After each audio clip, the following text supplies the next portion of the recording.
Баршаңызға қайырлы күн достар. Бүгін сіздермен бірге Бекзат каналыма қош келдіңіздер.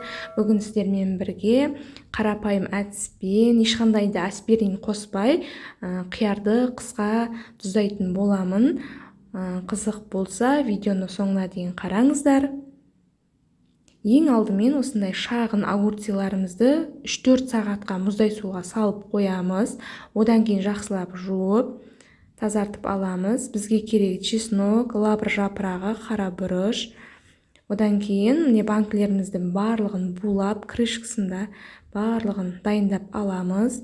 Содан кейін менде кептірілген укроп бар еді. Қазір соны салатын боламын.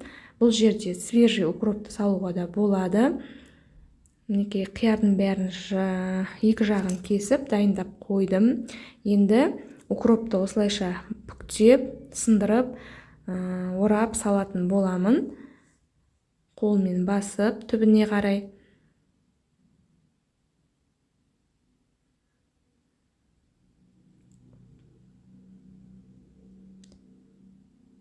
Негізінде бұл жерде менде банкі 1,5 литрлік банкі. Каждый банкіге 3-4 чесноктан салдым. Одан кейін 2-3 түйір лавр жапырағын салып жатырмын. Одан кейін орташа огурциларды осылай жиегіне қарай мен қисайтып орналастырып, барлығын тығыздап салатын боламын. Тігінен салатын боламын. Сіздер өздеріңіздің ыңғайларыңызға қарай салсаңыздар болады. Кейбір адамдар мысалы огурциді ұзынан жатқызып салады, ал мен бұл жерде тігінен саламын. Осылай. Содан кейін ортасына да бір огурци салатын боламын. Сол кезде тығыздалып, барлығы орналасып, жақсы болып тұрады. Одан кейін барып үстіне уже огурциларды жатқызып, шағын огурциларды, майдалау огурциларды осылай жатқызып салатын боламын. Қатты сыймай жатса, огурцы ірі болып, оны пышақпен бөліп, сөйтіп салуға болады. Осылайша 2 банкіге орналастырдым.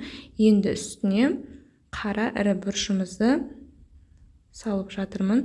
Одан кейін қайнап тұрған суды үстіне құйып 20 минутқа немесе 15 минутқа осылайша қойып қоямын.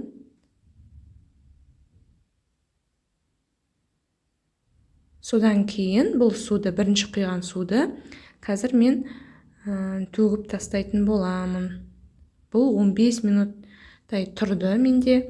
Енді екінші банкідегі суды дәл осылай ыдысқа төгіп тастаймын. Бұл суды қолданбаймын. Төгіп тастадым. Енді осының үстіне тағы да қайнап тұрған суды қазір құятын боламын. Содан кейін крышкасын жауып, тағы да бір 10 минутқа қойып қоямын.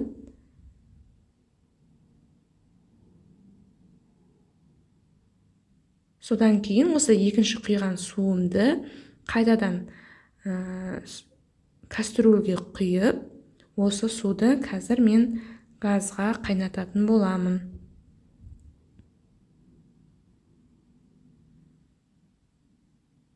Бұл суды газға жай қайнатпаймын. Кәдімгідей үстіне қайната отырып, тұзын, шекерін қазір салатын боламын. Қайнағанын күттім.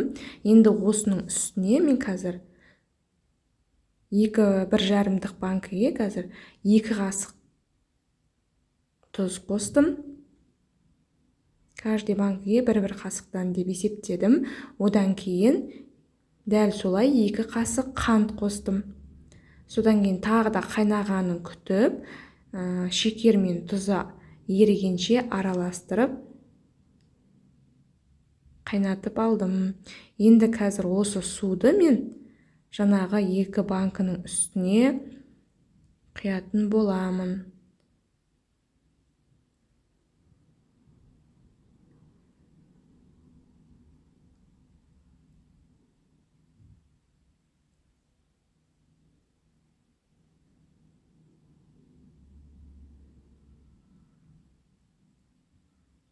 мінекей енді осының үстіне 70% уксусты, яғни кішкентай шай қасықты толтырмай шамалап қана құйсаңыздар болады. Мінекей көріп тұрғандай мен толтырған жоқпын шай қасықты.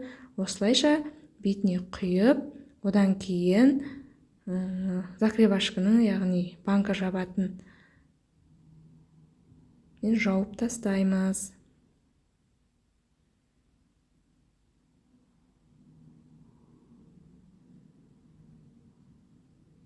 Мінекей осылай банка жабатын құрылғының көмегімен тағы да екінші қайтара пайдаланып, жақсылап жаптым. Одан кейін осылай жерге аунатып, аузын осылай қолдың көмегімен ұстап, су ақып тұрған жоқ па, жақсы жабылды ма, оны тексереміз. Мінекей осылайша бетін жылы пледпен немесе көрпемен 1 суткіге қойып қоямыз. Банкымыз суығанша, одан кейін біздің қиярымыз қысқа дайын болады.